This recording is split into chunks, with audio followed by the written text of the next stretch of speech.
let's move on. So the Republicans have voted to impeach Joe Biden. You know, me, the king of segues. Anyway, that's what's going on.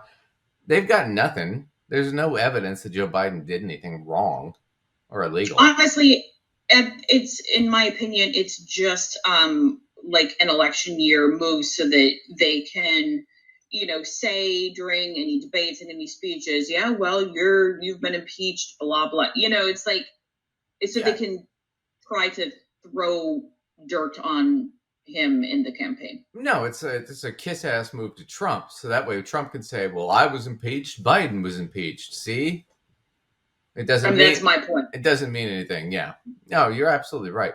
But Hunter Biden, on the other hand, Hunter Biden, his son, did commit crimes. He committed tax evasion. He owned a gun illegally. Right. Nothing I would call like, horrible ethical crimes or anything like that, but they were still crimes. And he's admitted to it. He admitted to it in his book. He's paid back the taxes he owed, yada, yada. But now he was going to take a deal, but now all of a sudden they're going to convict him, which, it is what it is. And, I wish him the best, but I mean, if he has to do time, he has to do time. That's just how it goes. He did commit the crime.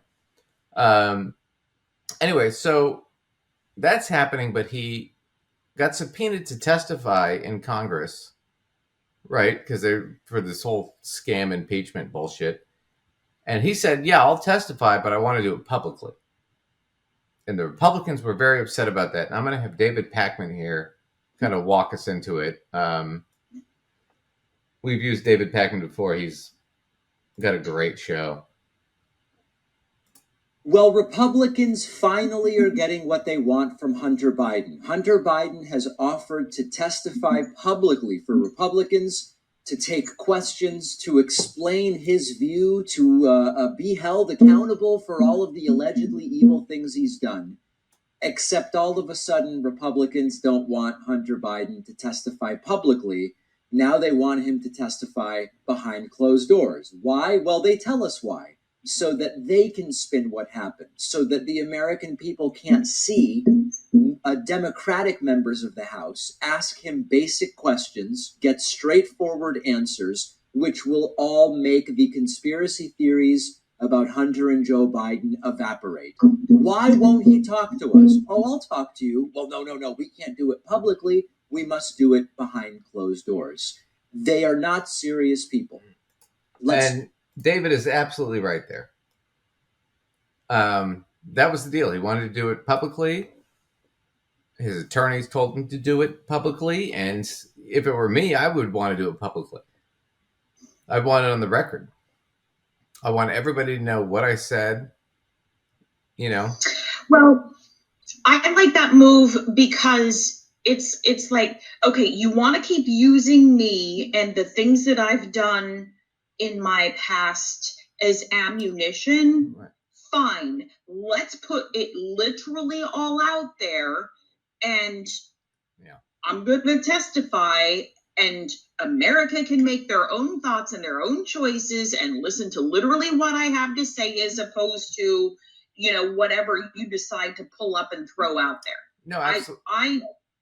I love that, because whether he's right, wrong, or somewhere in the middle, if it's all out there, then the media can't, or Republican Party can't just decide to present only this portion of it. All of his stuff is out there. Sure. No, I agree. Is he a flawed human being? Yes. He made a lot of mistakes. Absolutely. But to use that against his father, I think it's pretty chicken shit.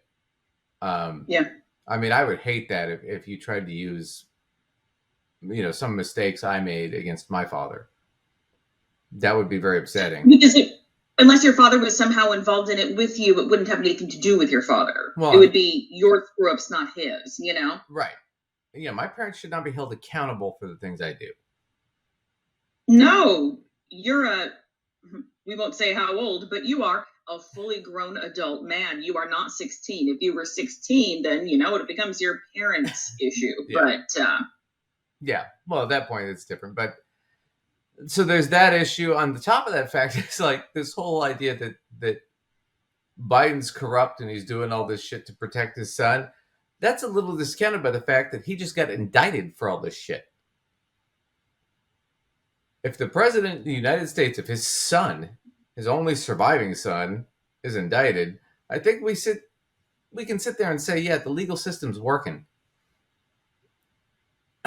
Yeah, it's You true. know? It's true. He doesn't have a get out of jail free card No. because look what's happening. Yeah.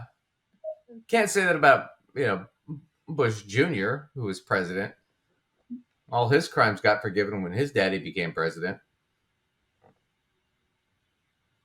So yeah, let's not forget that. No, not at all. But that was that. But this was the Republican sort of bullshit excuse for why they don't want Hunter to speak publicly. Right? And this is Lou Dobbs, who's a total moron. But here we go.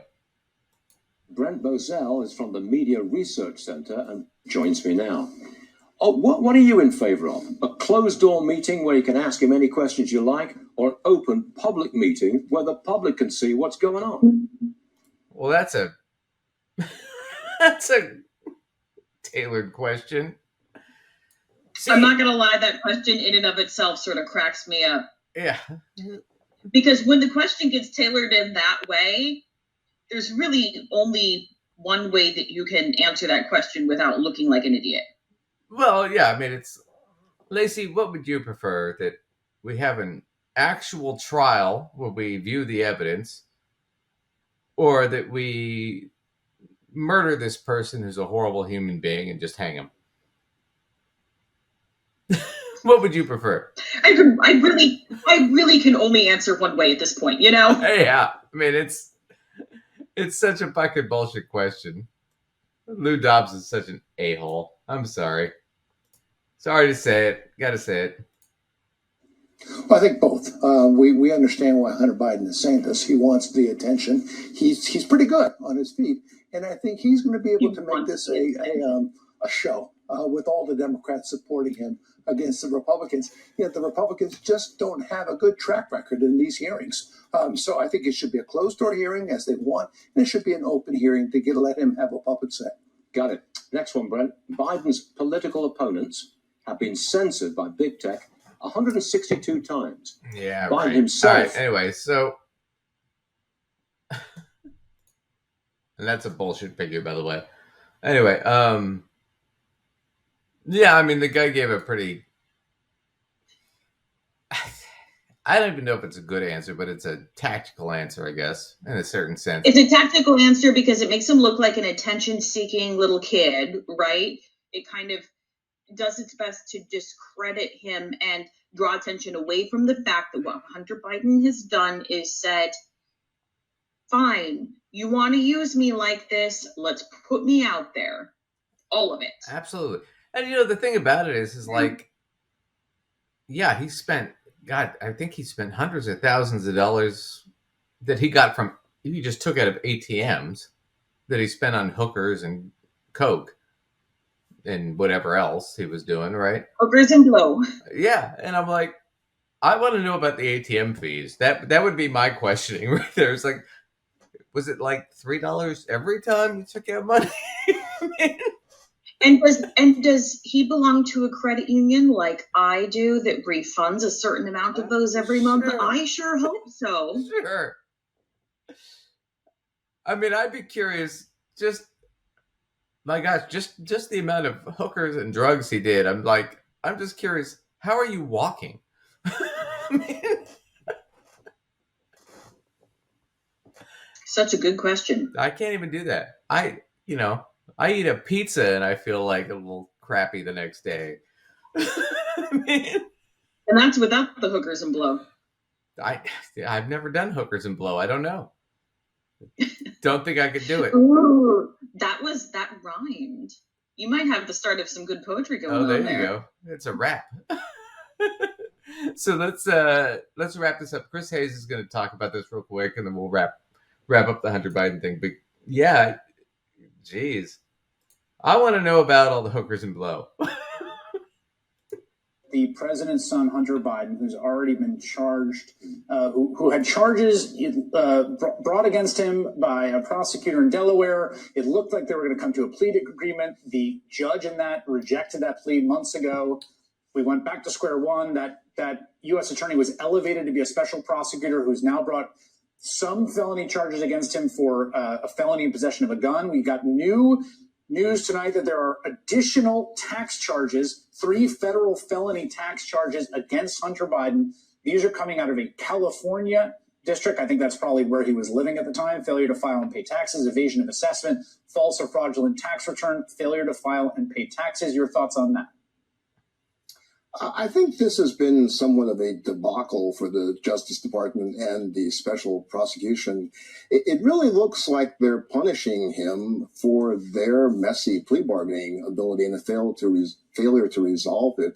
With this kind of a tax charge, and we're not talking about hundreds of millions of dollars in evasion, the fact that he had already paid it back, that usually will absolve the person of the criminal charges here. But these charges were not unexpected. Yeah, I got to back this guy up on that. So there's 2 points to this. So,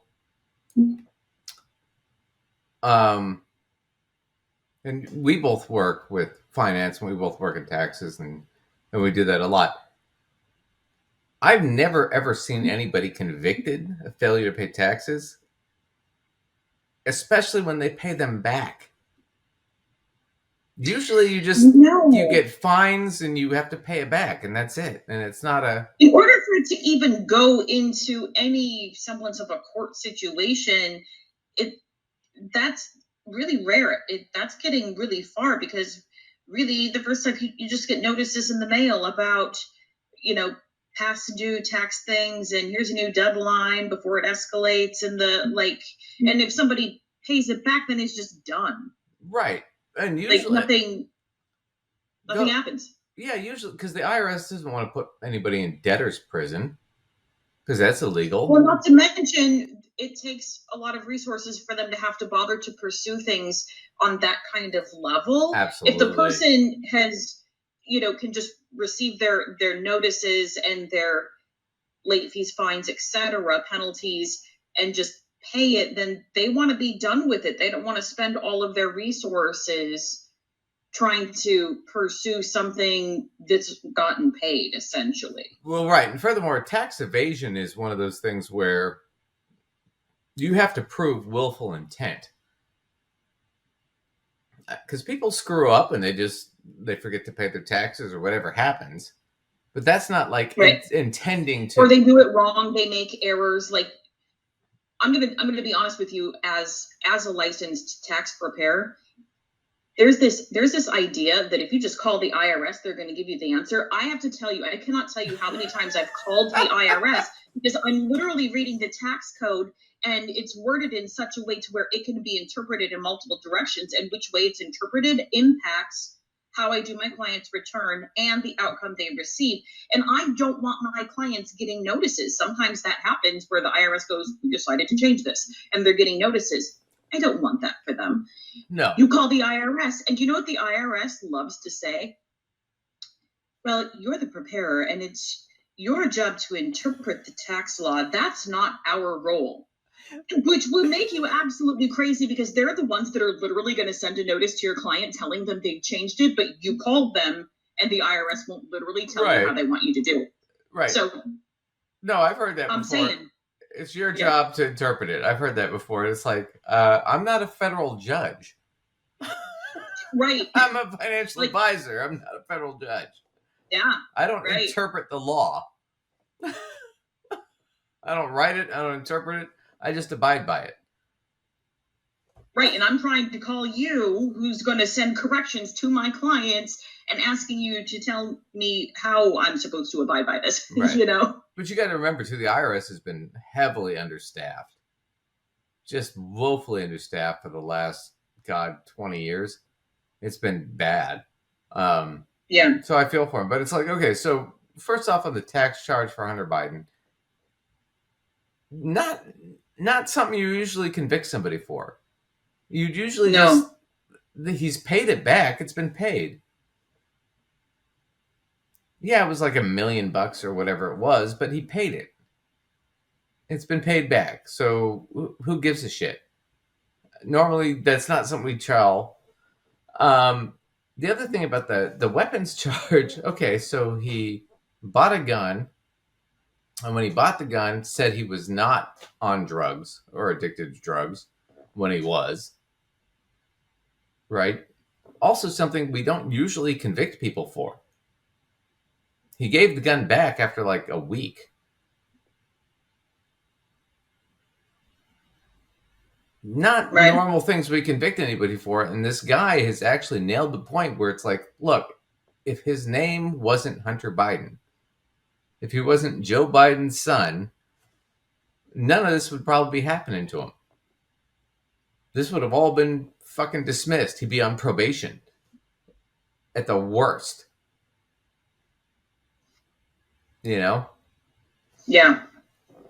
I mean, the guy nailed it. I mean, there's nothing here. It's a dead issue.